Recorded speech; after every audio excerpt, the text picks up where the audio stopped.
By morning, 3 men would disappear from Seoul. It started in a restaurant bathroom, 5 minutes before my shift. Me, a broken woman trying to cover bruises with foundation that wasn't working. And him, a man who would see through my mask and decide that some people don't deserve to breathe the same air as the rest of us. But you need to understand how we got here. 3 hours earlier, I still believed I could keep hiding. The foundation concealer wasn't working. I'd layered it 3 times the expensive kind I couldn't afford, the kind YouTube tutorials promised would cover anything. But under harsh fluorescent lights, I could still see it, yellow-green blooming along my cheekbone, faint purple at the corner of my eye. Marcus had been careful this time. No marks where my work uniform wouldn't cover them. He'd learned after my last manager asked too many questions. I pressed powder over the concealer, hands shaking. 5 minutes until my shift at the Lotus Garden restaurant in Gangnam. 5 minutes to become invisible again. I didn't know someone was about to see me anyway, really see me. And that by morning, 3 men would vanish from this city. My apartment in Itaewon was small, studio-sized, with a hot plate that passed for a kitchen and a bathroom where the shower head hung directly over the toilet. But it was mine. Or at least it would be once I finished paying Marcus back for the deposit. That's what he called it, a loan, help, generosity. I called it what it was, a chain. I'd met Marcus 6 months ago at a language exchange meetup. He was American, like me, a finance consultant who'd been living in Seoul for 3 years. Confident, charming, with a smile that made you feel like you were the only person in the room. The first date, he'd paid for everything, insisted, even when I tried to split the bill, said he liked taking care of people, that it made him feel useful. The second date, he'd offered to help me find a better apartment, said he knew a landlord who'd overlook the fact that my tourist visa had technically expired, that I was working illegally at restaurants that paid cash under the table. The third date, he'd kissed me, and I'd felt, for the first time since coming to Korea, like maybe I wasn't alone anymore. The fourth date, I'd met his temper. It started small, comments about what I wore, how I laughed too loud, why I'd looked at the waiter when ordering, little corrections, delivered with that same smile, that same helpful tone. By the time I realized what was happening, he'd already moved half his things into my apartment, already started controlling my schedule, my money, my movements, already made it clear what would happen if I tried to leave. I looked at myself in the mirror now, 30 minutes before my shift. The bruise was from 2 days ago, an argument about why I'd been 10 minutes late coming home from my other job.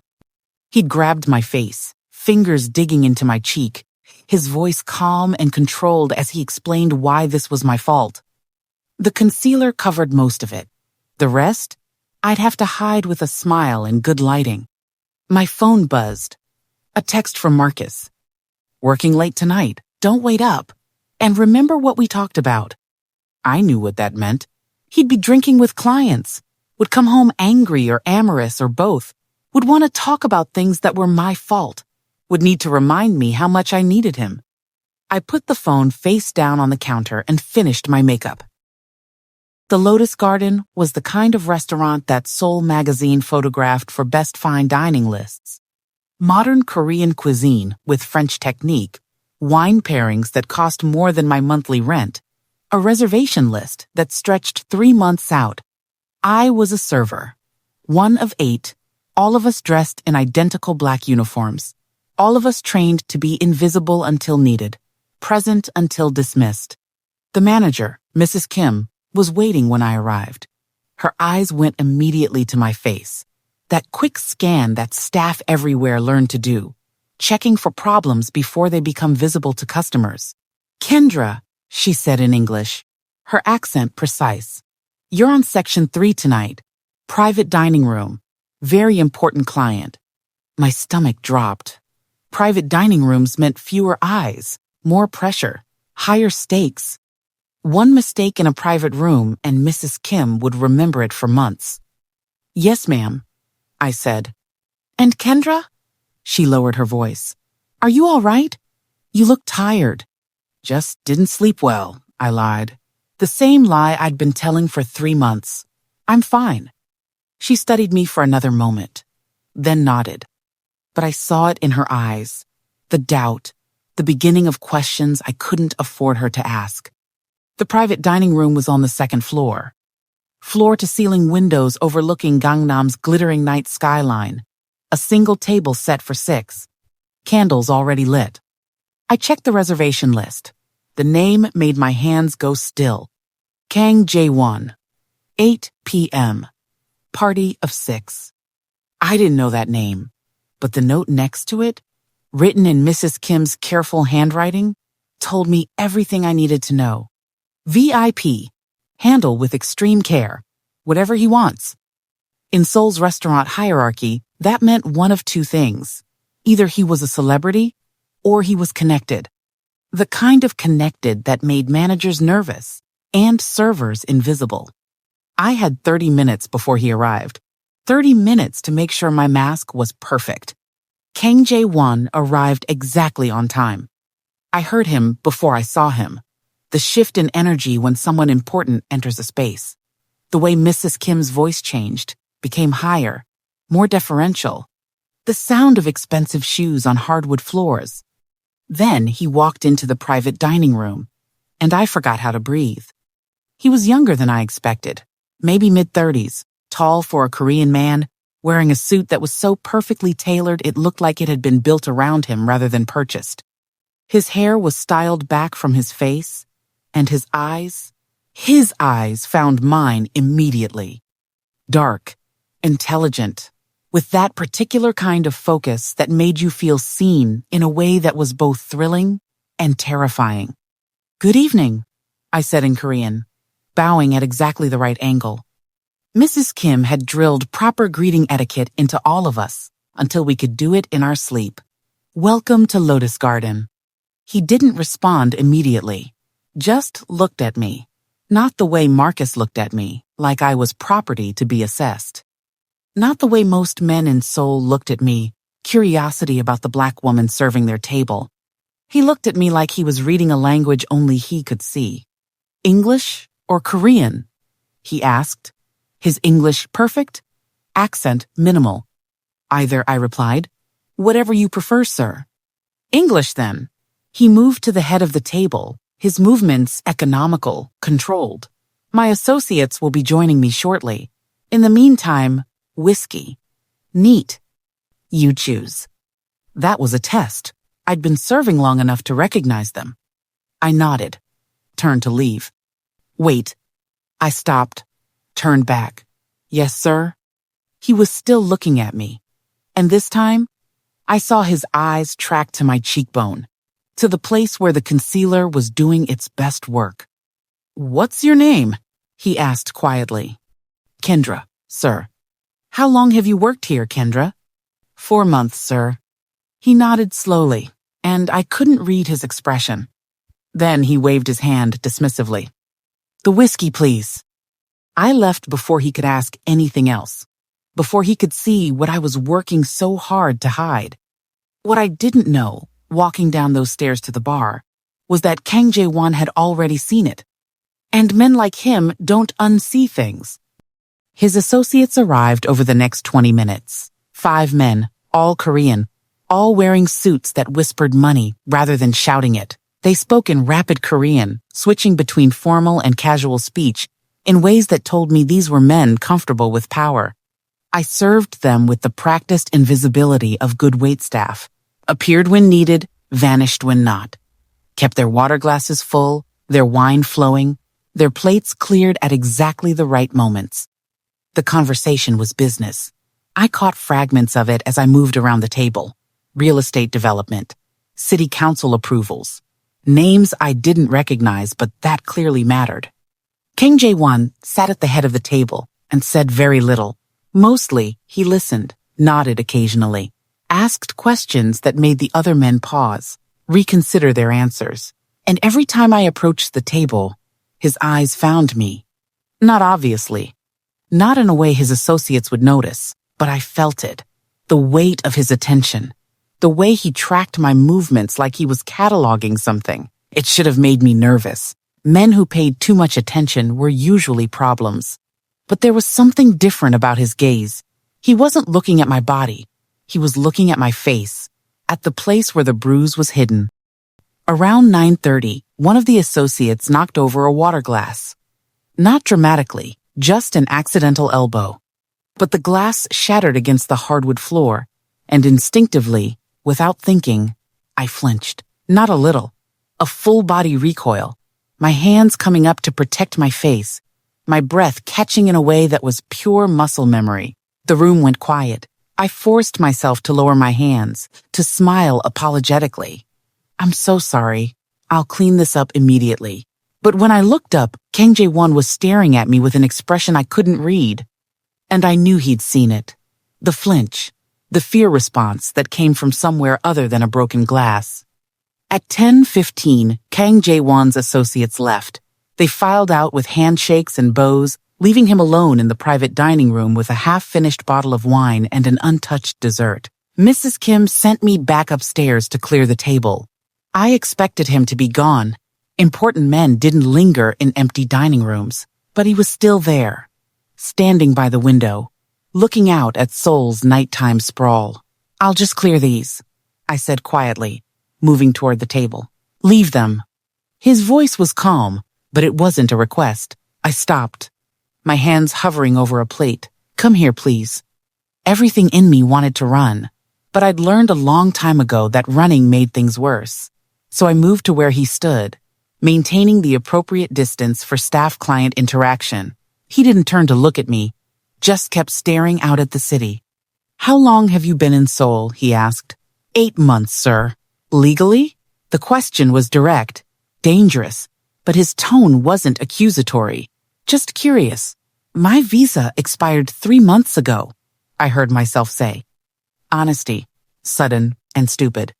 I'm working on the extension, but it's complicated and expensive, he added quietly. Yes. He finally turned to look at me. And up close, I could see things I'd missed before. A small scar through his left eyebrow, faint lines at the corners of his eyes that suggested he smiled more than his current expression indicated. Hands that were too careful, too controlled, like someone who'd learned to manage violence. The bruise on your cheek, he said softly. What's the official story? My throat closed. I don't. You don't have to tell me, he interrupted gently.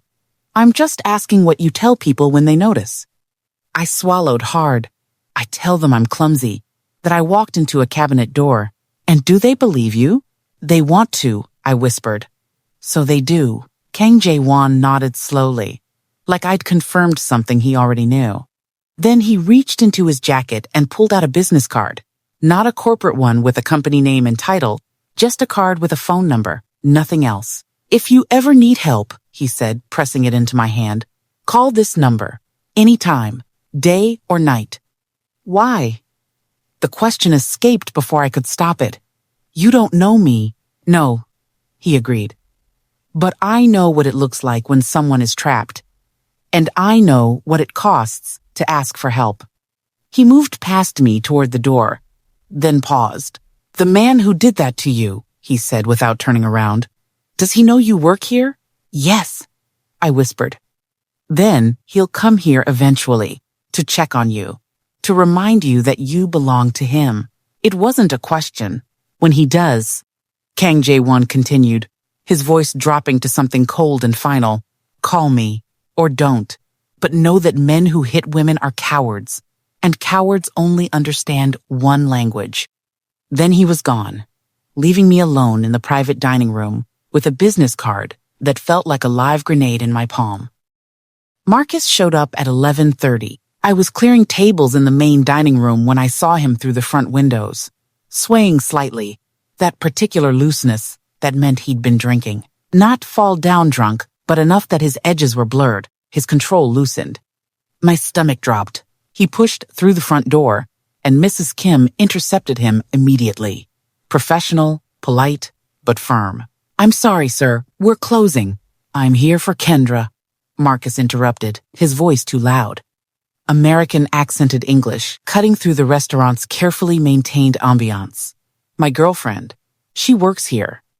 Mrs. Kim's eyes found mine across the room, a question in them, a chance to deny him, to claim I didn't know this drunk American demanding my attention. But Marcus had already seen me, was already smiling, that smile that looked charming to everyone else and threatening to me. "There she is," he said, moving past Mrs. Kim like she didn't exist. "Baby, you ready to go? I came to walk you home." The other servers had stopped what they were doing, watching, trying to look like they weren't watching. I moved toward him, away from the dining room, toward the entrance. Damage control. Get him out before he made a scene Mrs. Kim couldn't ignore. "Marcus, I'm not done with my shift. It's almost midnight," he interrupted, his hand finding my elbow. "Fingers tight. Too tight. You've been here long enough. Let's go." "Sir," Mrs. Kim said firmly, stepping between us. "You need to wait outside. We don't allow." Marcus's expression changed, darkened. "I'm her boyfriend. I'm just trying to take care of her. Why are you making this difficult?" "Marcus, please," I said quickly, trying to de-escalate. "Just wait outside. I'll be done in 20 minutes. But his grip on my elbow tightened, and I felt it. The shift. The point where the alcohol and the anger converged into something dangerous. "You know what?" His voice was rising. "I'm tired of this. Tired of you working all these hours for people who treat you like shit. Tired of—" "That's enough." The voice came from behind us. Quiet. Controlled. Absolutely final. Kang Jae-won stood in the doorway to the second floor, and everything about his posture, his expression, his presence radiated authority in a way that made Marcus's bluster look like a child's tantrum. "Let go of her arm," Kang Jae-won continued in that same deadly calm voice. "Now." Marcus turned, squinting slightly. "Who the fuck are you?" "Someone who doesn't like watching men intimidate women in public places." Kang Jae-won's eyes moved to where Marcus's fingers were digging into my elbow. "Last chance. Let go." For a long moment, I thought Marcus would escalate. Thought his pride and his alcohol would make him do something stupid. But something in Kang Jae-won's eyes must have penetrated through the drunk haze. Some recognition of real danger, real consequence. Marcus let go of my arm, stepped back. "Whatever," he muttered. "This place is a dump anyway." He stumbled toward the door, paused to glare at me.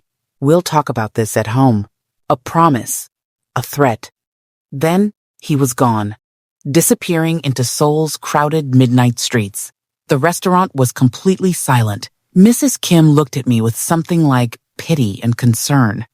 The other servers had disappeared, giving us privacy, and Kang Jae-won stood very still, his eyes on the door Marcus had just exited. "That's him," he said quietly. Not a question. I didn't answer. Couldn't. "The card I gave you," Kang Jae-won continued, turning to look at me. "Use it tonight, before you go home." "I can handle it," I heard myself say. The automatic response, the practiced lie. "Can you?" His voice was gentle, but his eyes were hard. "Or have you just gotten very good at surviving?" I felt something crack in my chest. The distinction between those two things, handling and surviving. "Kendra," he said, and hearing my name in his voice felt different than hearing it anywhere else. "I'm going to ask you a question, and I need you to answer honestly. Can you do that?" I nodded, not trusting my voice. "Are you safe tonight? If you go home to him right now, are you safe?" The answer was no, had been no for months. But saying it out loud, admitting it to this stranger who'd seen through all my carefully constructed masks. "No," I whispered, "I'm not safe." Kang Jae-won pulled out his phone, made a call in rapid Korean, then turned back to me. "Pack a bag, enough for 3 days. My driver will take you somewhere Marcus can't find you. You'll stay there until we figure out what to do next. I can't just—" "Yes, you can." His voice was firm, but not unkind. "And you will, because staying is not an option. Not anymore." Mrs. Kim stepped forward. "I'll help her pack. And Kendra?" Her voice softened. "Take as much time as you need. Your job will be here when you're ready to come back." I looked between them. These two people who barely knew me, who were offering help I'd stopped believing existed. Why? I asked Kang Jae-won, tears finally spilling over. Why do you even care? He was quiet for a moment. Then, because someone once asked me the same question, and because I remember what it cost me not to answer when I had the chance. The apartment Kang Jae-won's driver took me to was in Hanam-dong, one of Seoul's wealthiest neighborhoods. High-rise building, doorman, security cameras in every hallway. The apartment itself was furnished but empty. No personal belongings, no photographs, just clean, modern furniture and a refrigerator stocked with basics. A safe house, I realized. The kind of place kept ready for emergencies. I sat on the unfamiliar couch, my hastily packed bag at my feet, and tried to process what I'd just done. I'd left. After 6 months of Marcus controlling every aspect of my life, I'd actually left. My phone buzzed. 12 texts from Marcus, each one escalating in anger and desperation. Where are you? Kendra, answer me. This isn't funny. You're making a mistake. I'm sorry about tonight. I was just worried. Baby, please. We need to talk. Don't do this to us. You're going to regret this. I know where you work. I know all your friends. You can't hide from me. Last chance. Come home. I turned the phone off, hands shaking. There was a knock at the door. Soft, deliberate. I looked through the peephole. Kang Jae-won stood in the hallway, holding a bag from a convenience store. I opened the door. I thought you might be hungry, he said, holding up the bag, and too overwhelmed to think about eating. He was right. I hadn't eaten since lunch, and the adrenaline crash was making me shake. He set the bag on the counter. Ramyeon, kimbap, banana milk, chocolate, comfort food, the kind you ate when the world felt too big and scary. Thank you, I managed, for all of this. I don't know how to. You don't have to thank me, he interrupted gently. Just eat, and then we'll talk about what happens next. We ate in silence for a while. The ramyeon was too spicy and perfect. The kimbap was convenience store quality but tasted like safety. Finally, Kang Jae-won spoke. The man from the restaurant, Marcus. How long has he been hurting you? 3 months, I whispered. Maybe longer. It's hard to remember when it started exactly. He was so good at making it seem like my fault. They always are. His voice was tight. What does he know about you? Where your family is? Who your friends are? I don't have family here. My friends. I stopped. He made sure I didn't have friends anymore. Said they were bad influences. That they didn't understand our relationship. Kang Jae-won nodded, like this confirmed something. Your visa status. He knows about that? He helped me with the apartment deposit when my visa expired. Said he was helping, but really he was making sure you were dependent, that you couldn't go to authorities without risking deportation. Yes. Smart, Kang Jae-won said, and I heard the disdain in his voice. Predatory, but smart.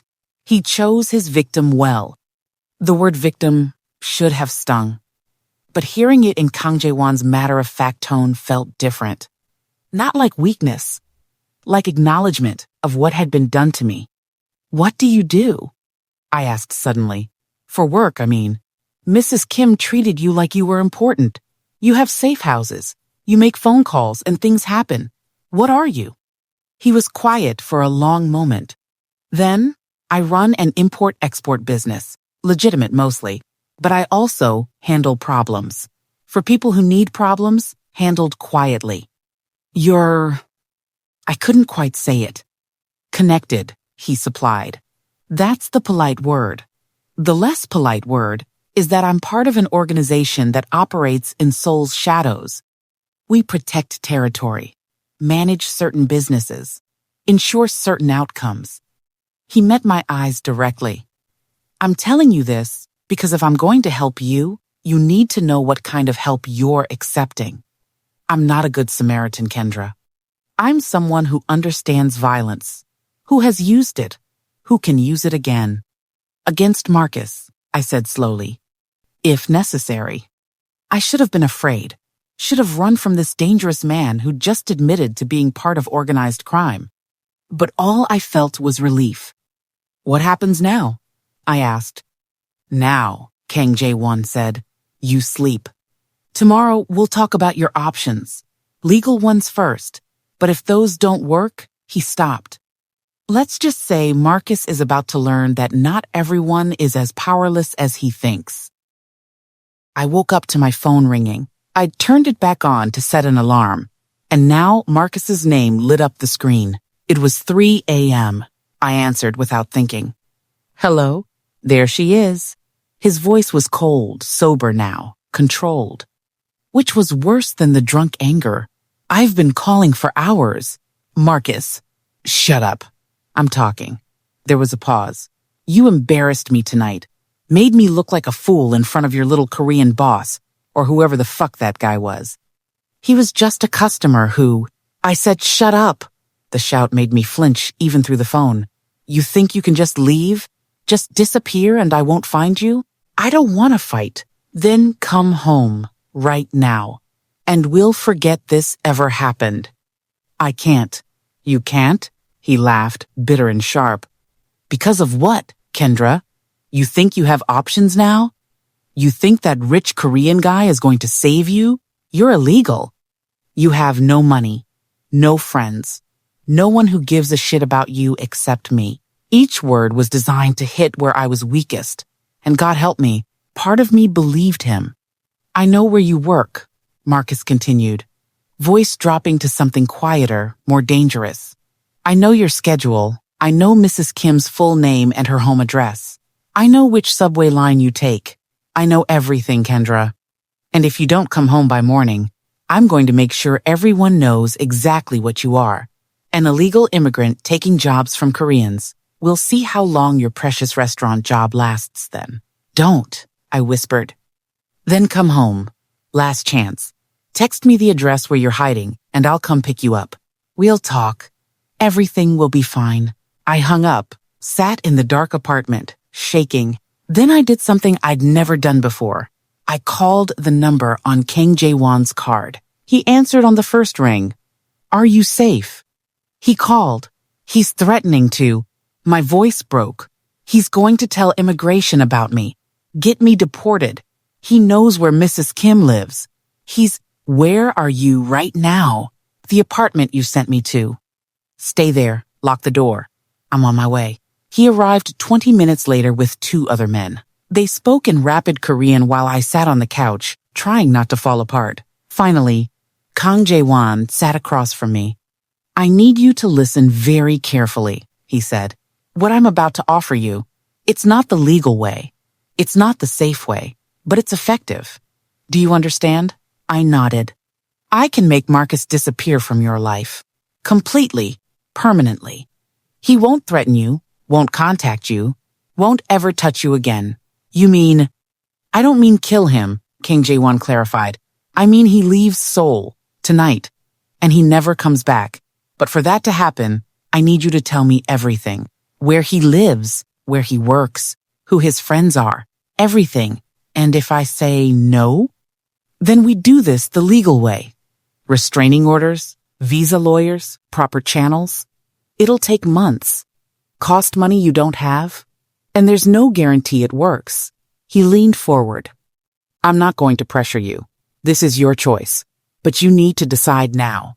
Because every minute we wait, Marcus is planning his next move. I thought about the bruises, the fear, the 6 months of being invisible to everyone except the man who was slowly erasing me. I thought about Mrs. Kim, who'd given me a chance when no one else would. I thought about this strange Korean man who'd seen through my makeup and offered help without asking for anything in return. Everything, I said. I'll tell you everything. What I didn't see that night, what I couldn't see because Kang Jae-won made sure I was safe in the apartment, was what happened next. But I learned about it later, pieced it together from news reports and careful non-answers. At 4 a.m., 3 men entered Marcus's apartment building in Gangnam. They had keys. They moved like they knew exactly where they were going. Marcus was awake, drunk again, scrolling through my social media, planning his next move. He never saw them coming. By 5 a.m., Marcus was on a plane to Los Angeles. First class, one-way ticket. His phone, wallet, and passport in his pocket. His apartment cleaned of anything personal. His employment contract terminated with a generous severance package. The 2 men with him were polite, professional, made it very clear that if he ever returned to Seoul, ever contacted me, ever even thought about me, the next conversation wouldn't be on an airplane. By 6 a.m., Marcus's 2 closest friends in Seoul, the ones who'd enabled his behavior, who'd laughed at his crazy girlfriend stories, received similar visits, similar offers. They took flights to Singapore and Tokyo, respectively. By 7 a.m., 3 men had disappeared from Seoul, and I woke up to a text from Kang Jae-won. It's handled. You're safe. Rest. 3 days later, I sat across from Kang Jae-won in a coffee shop in Samcheong-dong. Quiet, tucked away, the kind of place that didn't ask questions. Where did you send him? I asked. Somewhere far from here. Somewhere he understands the consequences of returning. Did you hurt him? No. Kang Jae-won met my eyes. I didn't have to. Sometimes the threat is enough, especially when delivered by the right people. I stirred my coffee. Processing. Who are you really? Not the business card answer. The truth. He was quiet for a long moment. Then, my father was a police officer in Busan. Good man. Honest. He tried to expose corruption in the department and they killed him for it. Made it look like a suicide. He stared out the window. I was 17. Angry. I joined the organization he'd been fighting against. Told myself I was doing it to survive. To get strong enough to get revenge. But really, he stopped. Really, I just wanted to belong somewhere. To matter to someone. Did you get revenge? Eventually. But by then, I'd become the thing my father died fighting, and I couldn't undo it, couldn't go back. He looked at me and said, I saw you in that restaurant, hiding bruises, flinching at broken glass, and I saw someone being erased the same way I'd been erased, just slower, more insidious. So you helped me to help yourself. Maybe.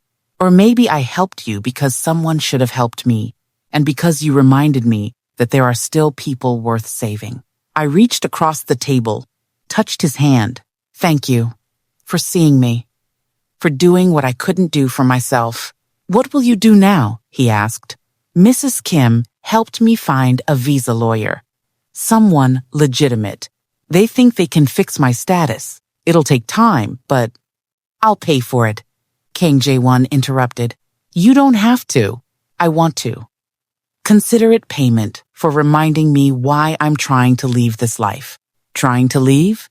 He smiled, sad and real. I've been working on legitimizing my business, getting out of the organization. It's slow, dangerous, but I'm trying. Why? Because I want to be someone my father would be proud of, even if it's too late. We sat in comfortable silence, 2 people who'd found each other in the dark and chosen to step into light together. My visa came through on a Wednesday. Legal residency, work permit, everything official, everything clean. Mrs. Kim promoted me to head server. Better pay, better hours, better everything. I moved out of the safe house into my own apartment. Small, but mine. Really mine this time. And Kang Jae-won. We'd been meeting for coffee once a week, sometimes twice. Conversations that stretched for hours.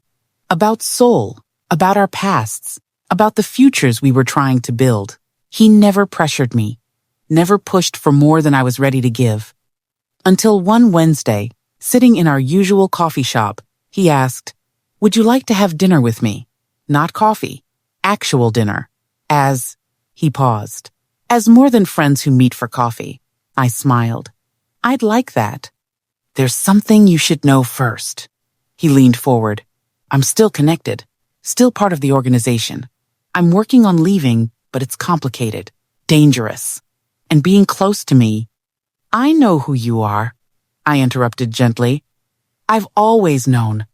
And I'm choosing this anyway. Choosing you. Why? Because you saw me when I was invisible. Because you gave me back my life when I'd forgotten I deserved one. Because you're trying to be better. And that's all any of us can do. He reached across the table, took my hand, his touch careful, asking permission. I'll keep you safe, he promised. I know, but Jae-won, I'm not that scared woman in the restaurant anymore. I can keep myself safe now, too. He smiled. Real, unguarded. I know, that's why I'm asking. We went to Lotus Garden for our first real date. Mrs. Kim seated us in the same private dining room where we'd first met, the place where he'd seen through my carefully constructed masks, where he'd asked the question that changed everything. Who did this to you? As we looked over the menu, I felt his eyes on me, that same careful attention, but different now, softer, more hopeful. What are you thinking? I asked. That I'm grateful broken glass broke that night, that you flinched, and I saw what you were hiding, that you were brave enough to accept help from a stranger. And I'm grateful you were someone worth accepting help from. He reached for my hand across the table. I need to tell you something. My heart stuttered. Okay. The organization. I have a meeting next week to finalize my exit. He paused. It's dangerous. And if something goes wrong, nothing will go wrong, I interrupted firmly. You're too smart, too careful. But if it does, I need you to know that meeting you, helping you, these past 6 months of coffee and conversation. His voice caught. You reminded me why I wanted to leave, what I wanted to be. And I'm grateful. I squeezed his hand. We're both getting out. You from the organization, me from my past. We're both becoming new people. Together? He asked softly. Together. The waiter arrived with our first course. The same dishes Kang Jae-won had ordered that first night, full circle. We ate. We talked. We built something new from the pieces of our broken pasts. And outside, Seoul glittered in the night, full of people hiding behind masks, people trapped in lives they didn't choose, people waiting for someone to see them, the way Kang Jae-won had seen me, the way I'd learned to see myself.